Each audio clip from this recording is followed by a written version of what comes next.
Hello and welcome to Notebook Gaming. I'm Note, and this is a review of the new trailer that's coming out for the Mortal Shell DLC of Virtuous Cycle. I am very excited, for one. I just finished Mortal Shell not that long ago. I'm doing a shellless playthrough that hopefully will be starting to upload onto the channel right after this video. I just saw the trailer. I watched it a few times. Saw some stuff that I'm really excited for. Read an article about it on GameSpot that'll be linked down in the description below, along with the original trailer. Definitely go watch it. So, first off, we have this NPC here. She calls us brother, and at first I wasn't sure whether she could have been talking about, because it's a trailer, I wasn't sure if she could have been talking about Hattern, us as the Foundling, or Dark Father, the final boss of the game. However, she does mention us not being made of flesh and blood, so that tells me we're talking about the Foundling. So I guess we have a sister? She does look very Foundling-esque, so... and then, what comes up next is our character, the Foundling, popping up here in this place. He comes up to one of these pillars. Now, these pillars are important.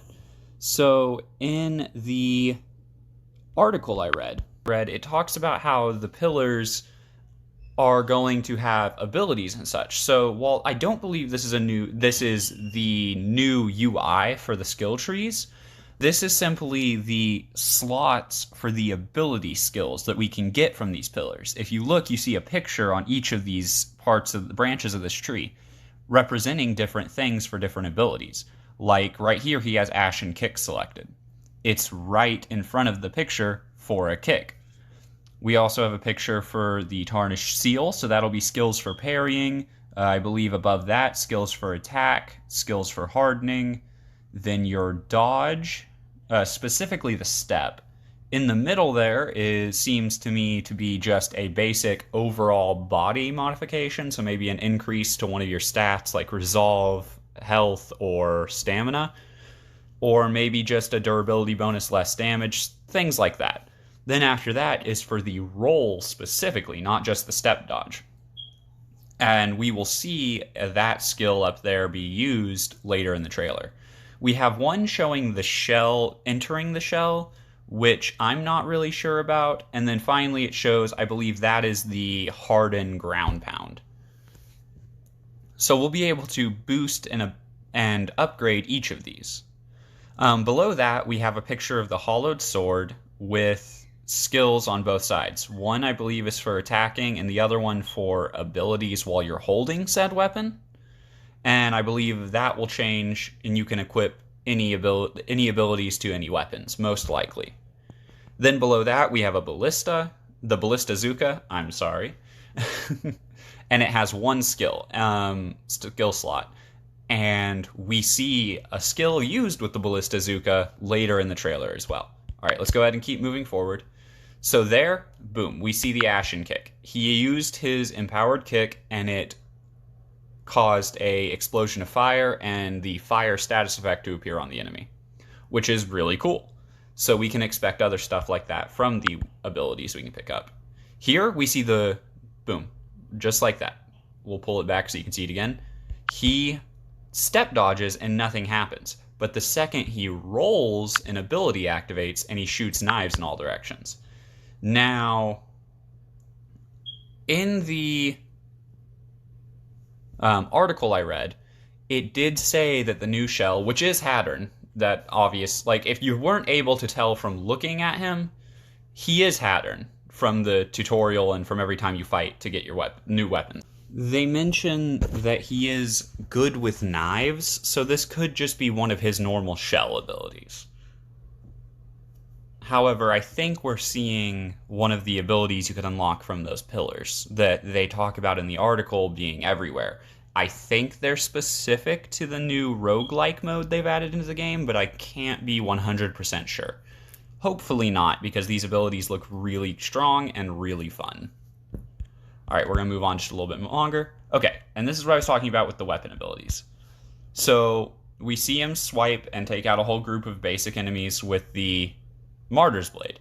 The Martyr's Blade is lit up, though, and it's not its normal lit up color it looks when you're like one hit away from your ice ability to wear off. It looks like it's just powered up for some reason. Maybe an ability you can get for the Martyr's Blade or something. Maybe it makes the weapon ability different. Maybe it changes the weapon abilities. That would be great. Either way, looks really cool. Glad to see the Martyr's Blade getting love. So after this, we see a Grisha in the Martyr's Crypt area. So this definitely has to have something to do with the roguelike elements, adding new enemies and new for each cycle. All right, so here we see the new weapon, the Katana Axe, which looks really cool. Even the developers called it a legendary weapon. Here, the very first thing we see, I believe, is it's one of its weapon abilities. Now, I am curious to see whether or not this weapon gets different abilities based on what mode it's in, or if you can switch the modes freely. I don't know. It appears as though you can, and so I'm excited to see whether it has 2 weapon abilities for each transformation or 1 for each, because we only see 2 weapon abilities used by this weapon in the trailer. So the first one, he does this step through, does a ton of damage. Grisha's, I think, died. I could be wrong, though. He comes at this enemy, with the axe, and we get to see this really cool jump move, where he jumps way up in the air, slams it down. I think this is another one of its weapon abilities. We will come right back to that. But it does beg the question of whether this is a weapon ability specific to the Katana Axe. Maybe it's something you can unlock with the pillars that they're talking about in the roguelike mode. Either way, I'm excited. It looks really good. After that, we get to see the Teal Shell doing a flame step. So this is an upgrade ability that got added to your dodge. It looks like that allows you to create a burst of flame on each step, lighting enemies on fire, doing a little bit of damage. Kind of similar to if you've played Sekiro, the final upgrade for the Mistraven feather prosthetic. It seems to do something similar to that, leaving flames behind. Just a scene of Hattern getting frozen. We get to see another Ice Slam. Okay, so this is really cool. We see the Ballista Zuka. And it looks really good. It seems to have some kind of an effect on it that creates a poison AoE on impact. And hopefully this is just one of like several abilities we can get for the Ballista Zuka, because the developers in the interview did say that they would be adding in over 100 new abilities via these pillar things they're adding into Fulgrim.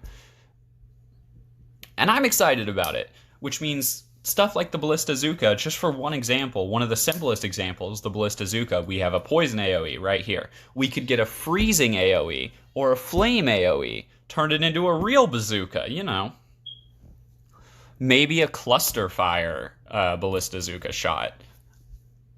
Honestly, the sky's the limit. After that, we get a look at an ability. So what that looked like to me, because the Foundling is unarmed during that, whenever he does that attack, it looks to me like the crystalline infused riposte you can do once you've beaten the first martyr and brought the gland back to Darkfather. However, this riposte doesn't freeze people. It just does damage. I could be wrong. If I'm wrong, let me know in the comments below, but I have never personally frozen an opponent with this riposte. But it shows him freezing, which means this could be one of the abilities, obviously.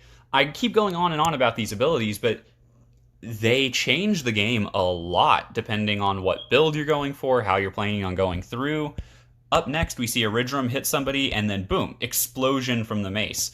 The only explosion I've seen this thing do before is with its weapon abilities. So that looks really cool. It looks like a great ability. Maybe a bonus to its buff. I don't know. And then after that, we get this cutscene with the 4 shells we see.